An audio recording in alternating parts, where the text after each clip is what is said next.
Well, it was a routine mission. We had to fly a test set down to the Army depot ship, and we did that about once a month. And I usually took a Vietnamese crew. This time I couldn't find the Vietnamese crew, so one of the Army advisors was there, and he said, "Well, I'll fly you down, no problem."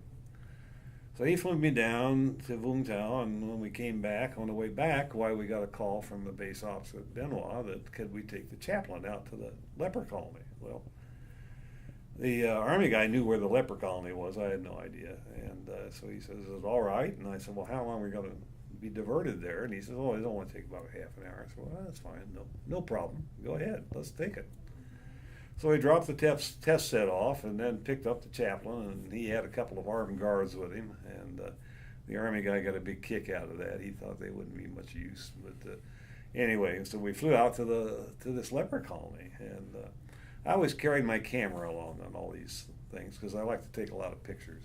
And I was sitting in the side of the door there and taking pictures, and we started descent down into the leper colony, and I noticed there weren't any people around.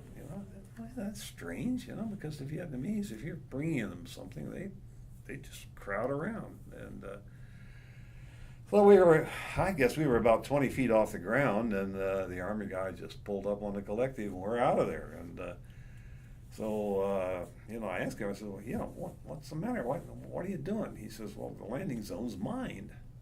I said, "Mined?" He says, "Yeah." He says, "I'll tell you how they do it when we get back." So we got back and got back to Benoit and dropped the chaplain off and all that. And so I asked him, I said, "How did you know it was mine?" He says, "Well, I saw them. I saw the butterflies." I said, "What do you mean the butterflies?" He said, "Well, the way they do it is they make these two paddles.